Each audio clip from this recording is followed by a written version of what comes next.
So we've got the new J-League Customs VE CarPlay kit here. These are the components of the kit. We're just going to run you through the components, how they plug in, how they connect to each other, and then we'll move into the car to program the car and install the kit. So I'm just going to move this out of the way for now. So we've got our CarPlay module here, and we've got our main harness here. So this dealer options connector plugs in underneath the glove box or behind the glove box on the left hand side. Provides power for the kit. We've got our main, so we're going to connect the CarPlay kit together on the bench here before we move into the car. So this will connect into their power supply, and then our touch will connect into the touch on this side.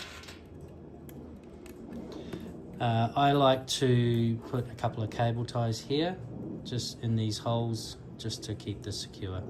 And that's all we need to do on this side of the thing.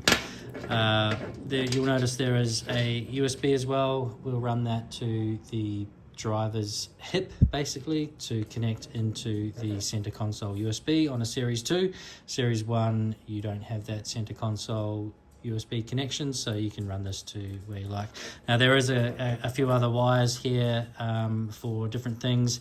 We don't use any of those in the kit. There's a microphone there for cars that don't have installed microphones, Series 1 retrofitted. There are a couple of camera inputs as well, which you can utilize, but aren't necessarily part of this kit. And we'll move on to the video connectors. So you've got your main video connector. This will connect into the right hand side of the IQ unit. We'll replace the connector that is in there already.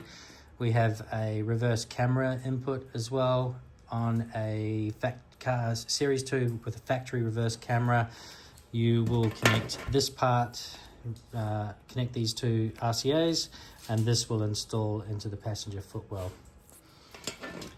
The RGB out connects into our CarPlay unit, but we will connect that when we're in the car. Now also on a HSV version of the kit, you'll have this HSV video connector. Essentially on this side of it, we've got the same thing, our RQ unit connector, our CarPlay connector, our reverse camera. But you'll also have an EDI connector, which will connect into our main harness over here. And you've also got a EDI video connector. This will connect into the HSV EDI unit, which is tucked in up behind the glove box. You will need to remove the glove box to install that. Now on a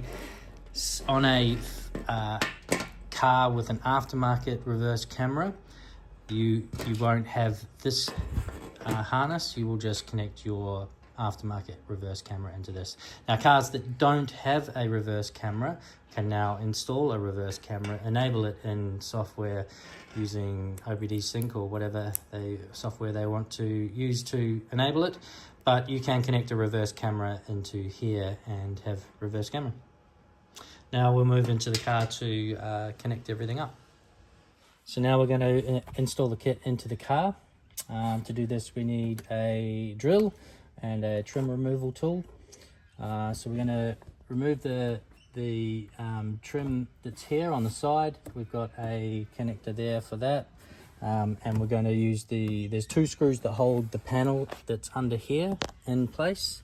So we're going to remove the two screws that are here, take this panel out, and we'll find on this side here that we have the dealer's options connector, which will power the kit.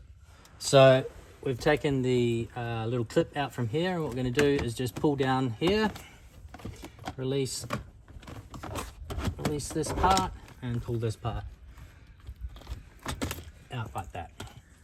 And we're going to do the same on the other side as well. Okay, so we're going to pass, we're on the driver's side here, we're going to pass through the connectors that need to go onto the passenger side from the driver's side here, underneath the air ducting. So we've got the reverse camera and the power for the dock for the CarPlay kit coming through. So we've removed the trim under from here. You do that by pulling forward. We are going to locate our dealer option connector, which is tucked in under here, and we are going to plug in our power into here.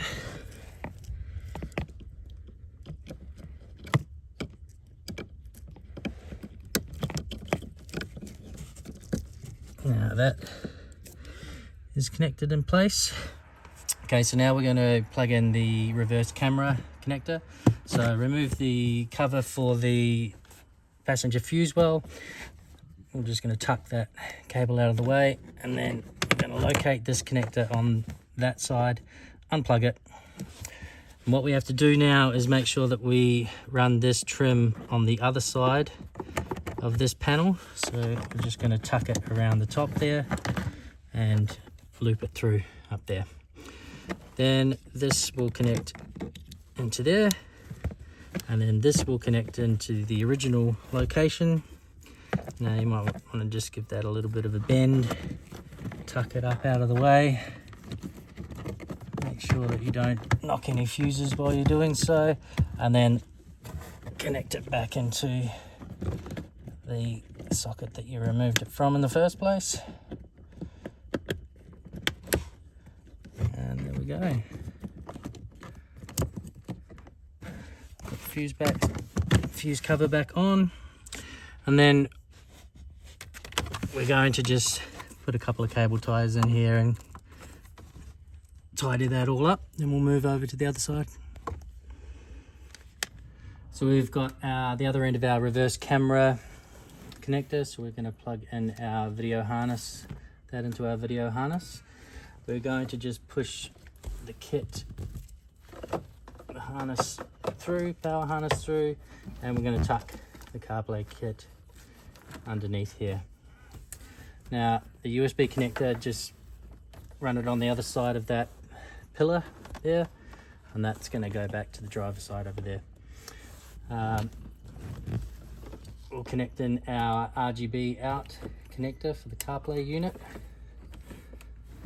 and that's all ready to go. Now you can, with this unit, tuck it in up here out of the way if you wish as well. It's probably much of a muchness, but some transmission tunnels do get hot, so if you're concerned about that, install it in a different location. Now we're going to plug the IQ connector in. You'll find up in this part up here there is a connector the same as this coming out this side of the IQ unit. The best way I've found to unplug it is to try and, there's a little clip you can see on the top here. So I'll just describe how to do it. So I tend to try and get my fingers in there like that and pull it out, and then we will plug this one in. So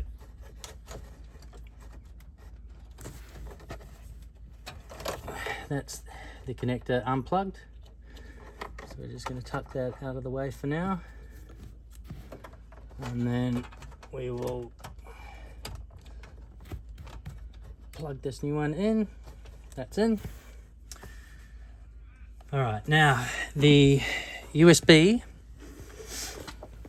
plugs into a connector here. You will need to take this trim out a bit more. There's I'll just move this seat back. There is a trim under this side here. Pull that out, and then you can pull this whole thing forward. To lift this part up and out, and then we're going to unplug it, and our USB will connect and clip in to here. So that's now all tucked in. You can put some tape around that if you wish to make it a bit more solid, but this clip should keep it all intact. All right, now we'll move to seeing the CarPlay kit in action. Okay, so the kit is all installed now. So just going to turn the car to on. You'll see our logo, boot screen logo, come up automatically, and the car will switch automatically over to CarPlay. Now the touch is already calibrated, but if you do need to calibrate it, you can just touch and hold the screen until the calibration markers come up and go through the steps to calibrate it. You do need to have your phone completely disconnected from the system to do that. Now the first time you power the unit up, you may need to wait a few minutes for the Bluetooth to show up on your phone, but you'll search for the Bluetooth name. This one's JLED 67A8. Find that on your phone, go through all the prompts, agree to and accept all the prompts. CarPlay kit will come up on screen. Now in here you can go AirPlay, where you can mirror your phone to the screen and play videos and all that kind of stuff, but you will need to come into the settings here and go into smartphone list and turn on iOS mirror or the mirror link that you want to do. That will turn CarPlay off, so you will need to go back and do that. But as you can see, the touch is all working. Reverse camera works, and you'll see that you don't need to switch anything over. It all automatically does it. You can listen to all your different inputs, your media inputs, radio, CDs, everything. Press and hold the config button to go to CarPlay, or press on the steering wheel, press the phone button on the steering wheel. Now what was previously your mute button on here is now your phone button. And this car has navigation installed as well, so you can use both as you please. So you can see that you can switch between the two using the steering wheel, skip tracks and all that work, and yeah, that's the kit.